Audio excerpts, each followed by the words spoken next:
Hello Taurus, Sun, Moon, Rising, and Venus signs. Kamusta kayo? Sana po ay nasa mabuti kayong kalagayan. Welcome back po sa Star Tarot at kung bago kayo rito, welcome din po kayo. Please subscribe, like, share my videos, and leave me a comment kung nakaresonate po kayo. So we have fruition. Rest assured that your dreams and visions will come to fruition. So napakagandang guarantee ito sa inyo, Taurus. No? Sabi dito, rest assured. Diba?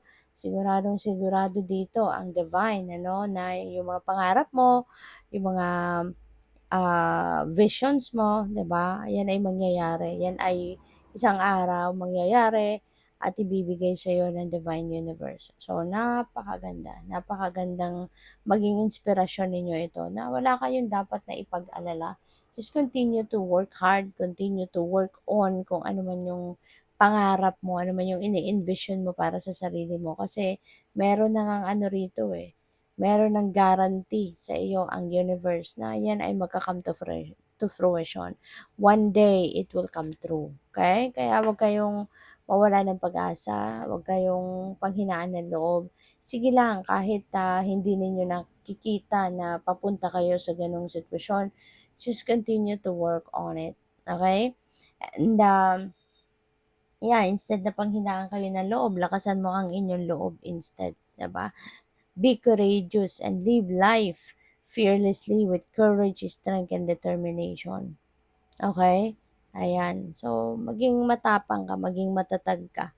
Kasi, ito yung innate sa atin yun eh. Lahat tayo, meron tayong ganon. Nabuhay tayo lahat na itinanim sa puso natin ng divine. No? Ang pagiging courageous, ang inner strength, ang bravery, lagi tayong may ganon. Diba? So, gamitin natin yun. Gamitin ninyo yun, Taurus. Activate ninyo yan sa sarili ninyo para lahat ng kahit anumang klaseng sitwasyon, mahirap man or difficult man or challenging man, yan ay makakaya ninyong harapin. Yan ay makakaya ninyong pagtagumpayan. Okay? So we have truth, see your light, know your power, have the courage to walk your truth. Alright?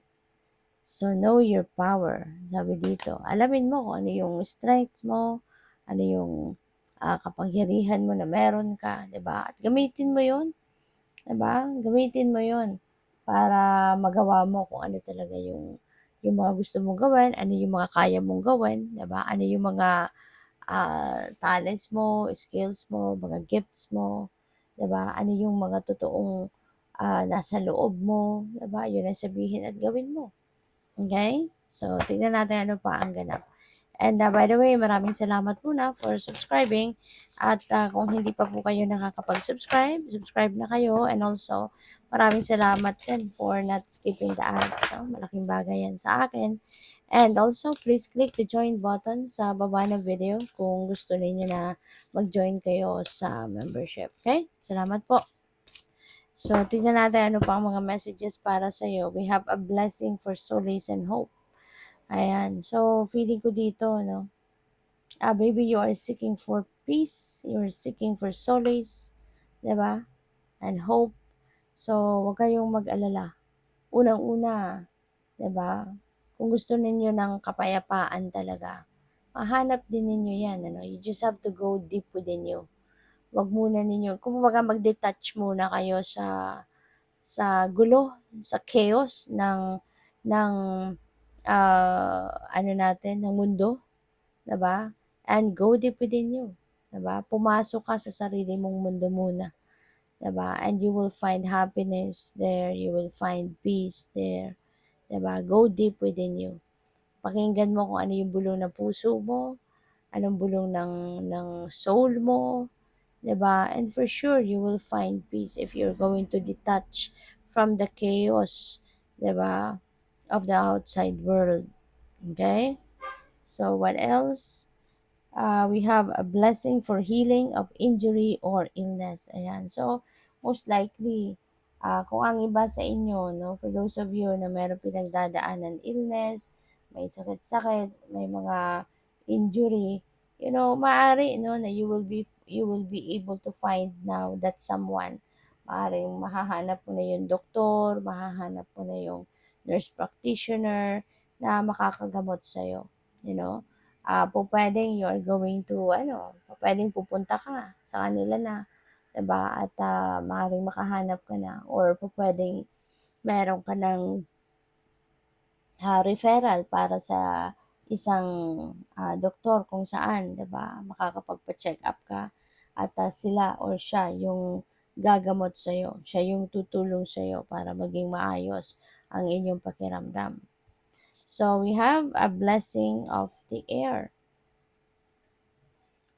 So, ngayon maaaring marami 'no, ang pupuwedeng bagong ideas na maiisip mo, maaaring meron din mga magsa-suggest sa'yo, meron din mga input 'no, ang kung sino man, sa paligid mo at, mabibigyan ka ng iba't ibang klaseng impormasyon, iba't ibang klaseng, inspiration, iba't ibang klaseng information na makakatulong sa'yo 'no, pupuwedeng makakatulong sa'yo na magdesisyon or pupuwedeng makakabigay sa'yo ng additional na, additional na idea 'no, para ikaw ay makapagdesisyon kung ano ang inyong gagawin or para magawa mo ang mga bagay 'no, na kailangan mong gawin at, maaaring ma-inspire ka nila 'no, ma-inspire ka ng kung sino man na makapagbibigay sa'yo ng additional na mga, detalye.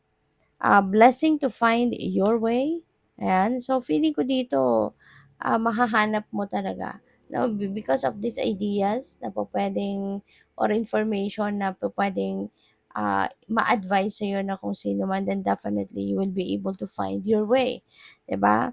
Find your way to what, 'di ba? Maaaring meron kang desisyon na kailangang gawin. So, pupuwedeng yung mga sinasabi ng mga taong ito, yung mga advice na 'to sa'yo, ito yung parang you will be illuminated, 'di ba? Na yung path na dapat mong puntahan, na dapat mong ano mang desisyon ang dapat mong gawin ay makikita mo na, 'di ba?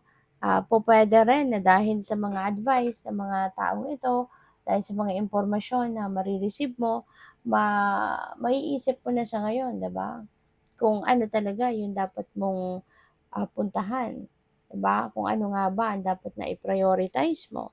Ano nga ba yung dapat na unahin mong mga bagay or sitwasyon na pagkaabalahan or kailangan mong, matignan. So, yun. Or it could be, help you find your way to clarity, 'di ba? To clear direction, 'di ba? To finalize a decision, yung mga gano'n. So, what else? We have a blessing to ease loneliness and bring companionship. Ayan. So, you may find someone dito. No? Feeling ko dito, you may find someone na makakasama mo. Pwedeng meron ka makikilalang mga bagong tao sa ngayon. 'Di ba? Mga bagong tao na pwede mong maging kaibigan. Maaaring you are meeting new people now and make new friends or siguro mag-widen ngayon yung connections mo. Mas dadami pa ngayon yung mga magiging kakilala mo. Maaaring mas dadami pa ngayon magiging customers mo or client mo, yung mga ganon. At dahil dito siguro po pwedeng mabisi ka na, 'di ba? At maano na, matanggal na yung ano mo, yung lungkot, 'di ba? Kung meron ka ng mga bagong kaibigan, you will be surrounded with new people, 'di ba? So, pupuwedeng matanggal na din yung pagiging malungkot mo at hindi ka na mag-iisa, 'no, when you are making new friends. So, good luck sa'yo. Thank you for watching. Love and light. Namaste.